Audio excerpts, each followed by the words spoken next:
جی، 3 چیزوں کے اندر شرک ہوتا ہے. اگر وہ تینوں پائی جائیں تو شرک ہوگا، 1 پائی جائے تب بھی شرک ہوگا، 2 پائی جائیں تب بھی شرک ہوگا.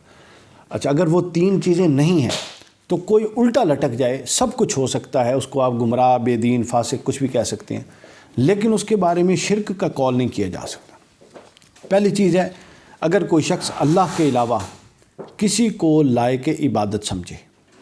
دوسری چیز ہے، اگر کوئی شخص اللہ کے علاوہ کسی کو واجب الوجود سمجھے. اور تیسری چیز ہے، اگر کوئی شخص کسی بھی بندے کی یا کسی بھی ہستی کی تمام صفات اسی طرح مانے جس طرح وہ اللہ کی صفات کو مانتا ہے، شرک ہو جائے گا. تو پہلی چیز ہے اللہ کے علاوہ کسی کو لائق عبادت سمجھنا. ضروری نہیں عبادت کرے کوئی، لائق عبادت سمجھنے سے بھی شرک ہوگا. دوسری چیز ہے واجب الوجود. واجب الوجود کا مطلب ہوتا ہے کہ یہ سمجھنا کہ کوئی ہمیشہ سے ہے اور ہمیشہ رہے گا. یہ شان صرف اللہ کی، اللہ کے علاوہ کسی کی نہیں. اور تیسری یہ کہ اللہ کے علاوہ کسی کی صفات کو اسی طرح، کسی کی بھی صفات کو اس طرح سمجھنا جس طرح اللہ کی صفات ہیں.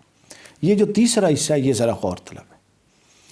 علماء جو ہمارے علماء علم الکلام ہیں، متکلمین ہیں، علماء ماتریدیہ ہوں یا علماء اشاعرہ ہوں، ان کے نزدیک اللہ کی 8 صفات حقیقی ہیں. یہ امام ابو شکور سالمی نے تمہید میں، اور امام بزدوی نے اصول میں، اور امام بہقی نے الاعتقاد میں بیان کیا. 8 صفات اللہ کی حقیقی صفات ہیں. ان میں حیات ہے، قدرت ہے، علم ہے، کلام ہے، سمع ہے، بصر ہے، ارادہ ہے اور تخلیق ہے. اب ہم ان کا جائزہ لے لیتے ہیں. اللہ کی حقیقی صفت ہے حیات. کیا اس وقت آپ میں حیات نہیں ہے، یا مجھ میں نہیں ہے، یا ہم سب میں نہیں ہے؟ حیات ہے. لیکن جس طرح ہماری حیات ہے، اللہ کی حیات اس طرح سے نہیں ہے. اللہ کی حیات ہمیشہ سے ہے، ہمیشہ رہے گی، ذاتی ہے، جبکہ ہماری حیات عطائی ہے، آج ہے کل نہیں ہوگی.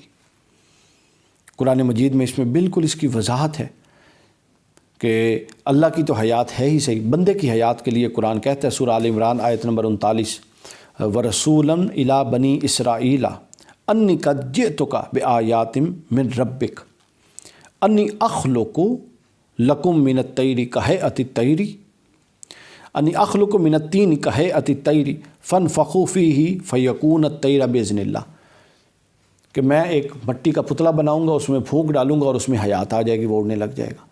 قرآن نے کہا کہ ایک بندہ پتلا بناتا ہے اور اس کے اندر پھونک مارتا ہے اور اس میں حیات دے دیتا ہے.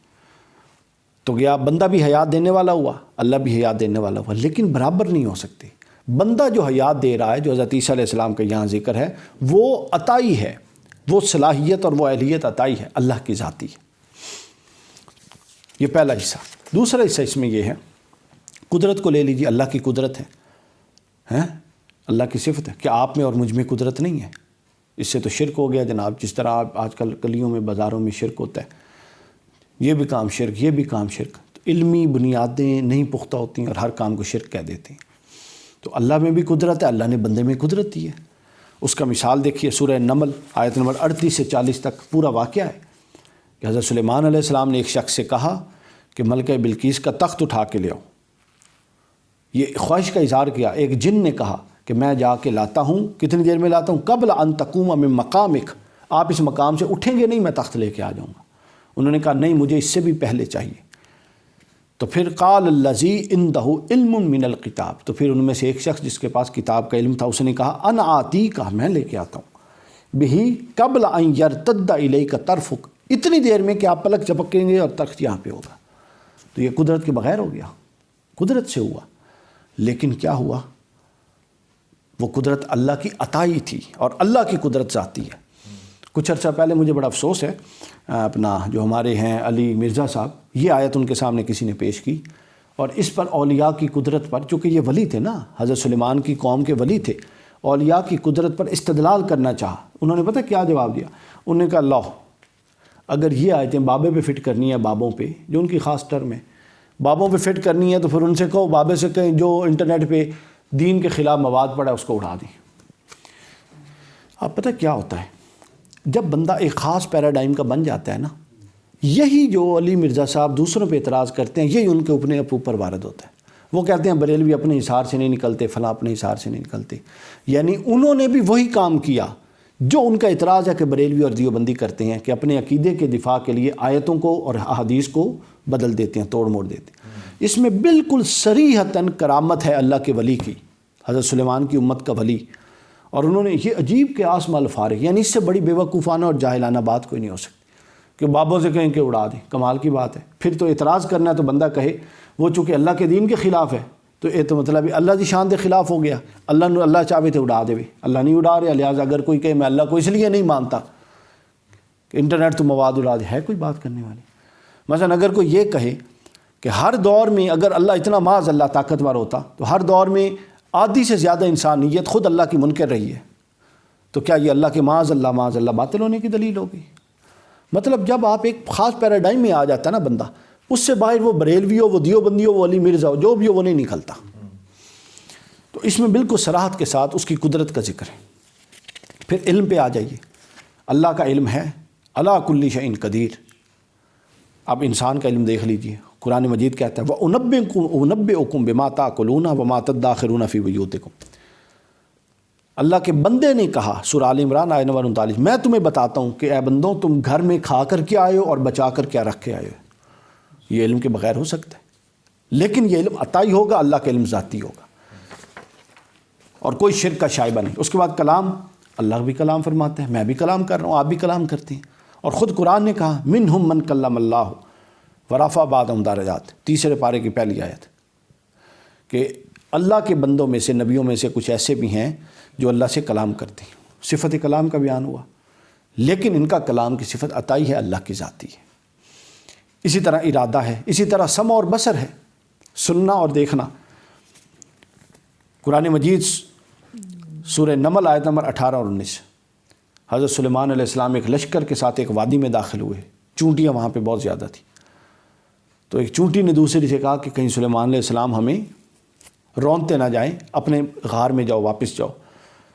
قرآن کہتا ہے فتبسم ضاحکا من قولہا، اس چونٹی کا یہ قول سن کے حضرت سلیمان ہنسنے لگے اور مسکرانے لگے۔ آپ اندازہ کر لیں، تو سلیمان کے پاس، حضرت سلیمان علیہ السلام کے پاس یہ سماعت تھی تو انہوں نے سنا نا، ٹھیک ہے؟ تو ہمارے بھائی تو کہتے ہیں سمیع اللہ ہے، تو بھائی اللہ سمیع اپنی شان کے لائق ہے، سلیمان علیہ السلام سمیع اپنی شان کے لائق ہیں، اور ہم وہ بھی نہیں سن سکتے جو سلیمان نے سنا، تو لہٰذا ہر صفت میں درجے ہیں، اور جو یہ تمام درجے عطائی درجے ہیں۔ اللہ کا درجہ جو ہے وہ ذاتی ہے، اور اس درجے پر کوئی درجہ نہیں ہو سکتا۔ پھر تخلیق پہ آ جائیں، بلکہ اس پر سمع و بصر پر ایک اور آیت ہے، سورہ انعام آیت نمبر 46، قرآن نے کہا قل ارأیتم ان اخذ اللہ سمعکم وابصارکم وختم علی قلوبکم، اگر اللہ تمہاری سماعت اور بصارت کو چک لے، کھینچ لے، تو کون ہے بھائی جو تمہیں سماعت و بصارت دے؟ تو اس میں واضح کر دیا اللہ نے کہ یہ سماعت و بصارت ہے تمہاری، لیکن میں نے دی ہوئی ہے۔ اگر میں اپنی دی ہوئی لے لوں تو کون ہے جو تمہیں دے؟ تو جو کانسیپٹ ہم بتا رہے ہیں وہ واضح ہو گیا کہ سب کے پاس صلاحیتیں اور کرامات اور یہ قدرتیں ہیں، لیکن یہ عطائی ہیں، اللہ کی دی ہوئی ہیں۔ اس کے بعد تخلیق لے لیجئے، اللہ خالق ہے ہر شے کا، کوئی دلیل کی ضرورت نہیں، کلیئر ہے۔